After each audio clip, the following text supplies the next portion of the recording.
बिस्मिल्लाहिर्रहमानिर्रहीम। Open institute of calligraphy and fine arts Jhelum की जानिब से मैं नवीद अख्तर उपल। डियर स्टूडेंट्स, आज हमारा लेसन है अलिफ़। उर्दू नस्तालीग के अंदर अलिफ़ को बनाने के लिए हमने पहले इसका फॉर्मेट तैयार करेंगे। फॉर्मेट के लिए ये है कि आपने एक लाइन ड्रा करनी है, उसके बाद आपने 4 कत ऊपर से लेके नीचे तक 4 कत के निशान लगा लेने हैं।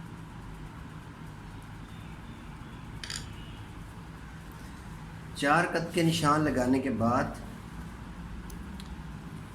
आपने एक कत के बाद एक लाइन लगानी है,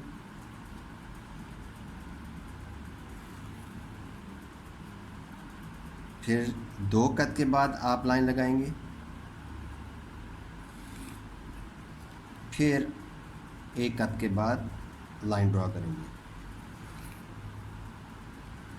तो ये अलिफ़ का फॉर्मेट हमने तैयार किया है कि जिसमें आप सिर्फ अलिफ़ को सीखने का तरीका सीखेंगे। अब यह है कि अलिफ़ को, क्योंकि अलिफ़ 4 कत का होता है और कम से कम ये 3 कत का भी होता है, ठीक है। तो 3 कत का अलिफ़ कम से कम जो लंबाई है अलिफ़ की वो उस्तादों ने बताई है। अब ज़्यादा से ज़्यादा ये 5 कत का भी बना सकते हैं, लेकिन वो ज़रूरत के मुताबिक। और जो 4 कत का अलिफ़ है वो आम तौर पे जो अलिफ़ बनाया जाता है वो 4 कत का अलिफ़ खूबसूरत लगता है। तो 4 कत के अलिफ़ के अंदर हम एक और काम करेंगे अलिफ़ को बनाने से पहले कि हमने वर्टिकल लाइन ऊपर से नीचे ड्रा कर लेनी है, ठीक है। अब इसका ये फ़ायदा होगा कि जिन स्टूडेंट्स से जो नए स्टूडेंट हैं उनसे अलिफ़ सीधा नहीं बनता, और काफ़ी कमेंट्स में पूछा जाता है कि अलिफ़ सीधा नहीं हमसे बन रहा, ठीक है। तो आप वर्टिकल लाइन लगा लें। तो इसी तरीके से जैसे बच्चे से चलने नहीं होता तो ज़ाहिर है वो वॉकर का इस्तेमाल करता है, ठीक है। बूढ़े से चलने नहीं होता वो लाठी का इस्तेमाल करता है, ठीक है, छड़ी का इस्तेमाल करता है, स्टिक का। तो इसी तरीके से अब यह है कि ज़रूरी नहीं है कि आप अलिफ़ की डायरेक्ट प्रैक्टिस करते जाएं, आप एक फॉर्मेट तैयार कर लें। इसका ये फ़ायदा होगा कि आपका अलिफ़ परफेक्ट बनेगा।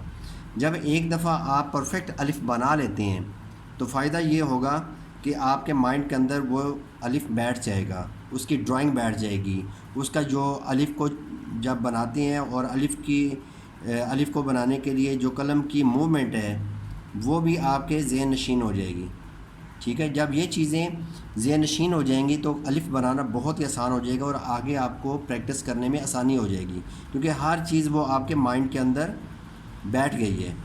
तो अभी देखिएगा कि अलिफ़ को बनाने के लिए मैं यहाँ से,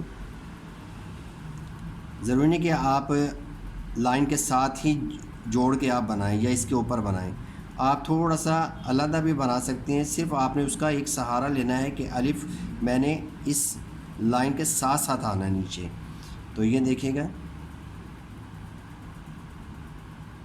ये हमने पहले नोक का इस्तेमाल किया, टच किया, और आपने बाद में नीचे वाली नोक भी लगा के तो ऊपर से नीचे आना है। अब आखिरी कत में आके थोड़ा सा इसको यूँ मोड़ना है, ठीक है। तो इस तरीके से अलिफ़ को बनाएंगे। और अलिफ़ की जो मोटाई है वो तकरीबन आधे कत की होती है, लेकिन मुकम्मल पूरा आधा कत करेंगे तो वो काफ़ी मोटा हो जाएगा। ये देखिएगा ना, ये काफ़ी मोटा हो जाएगा। तो इसको मैं दोबारा से थोड़ा सा मोटा करके लिखता हूँ, फिर देखेंगे थोड़ा सा मैंने इसको और मोटा करके लिखा, ये देखिए। अब अलिफ़ की यहाँ पे भी नोक है, यहाँ पे भी नोक है, नीचे भी है, लेकिन यहाँ से नोक नहीं है, यहाँ से गोलाई है, ठीक है। तो ये है अलिफ़ को बनाने का तरीका। तो डियर स्टूडेंट्स, छोटी कलम के साथ यानी कि 1 इंच का चौथा हिस्सा, ठीक है, ये कलम आपने इस्तेमाल करनी है। और इसके साथ हम प्रैक्टिस कैसे करेंगे अलिफ़ की,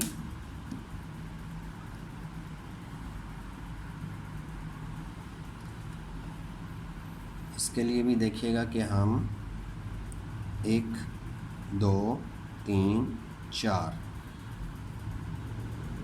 1 2 3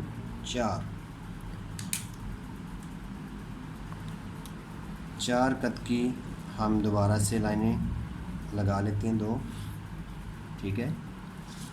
तो अब यह कि आप ऊपर तो मैंने समझाने के लिए किया था कि आप ये लाइन ड्रा कर सकते हैं, यहाँ पर भी लाइन ड्रा कर सकते हैं आपकी सहूलत के लिए, ठीक है, जो नए स्टूडेंट हैं, ठीक है। और अगर आपकी उस तरीके से प्रैक्टिस हो जाती है तो फिर आप 2 लाइनें भी काफ़ी हैं, क्योंकि आपने अलिफ़ की जो हाइट है, अलिफ़ की ऊंचाई है, उसको आपने मेंटेन करना है। और वो कैसे करना है कि आप 4 कद की लाइनें डिस्टेंस रख के ना 4 कद की लाइनें आप ड्रा कर सकते हैं इस तरीके से, ताकि आप पहली लाइन से स्टार्ट करें अलिफ़ को।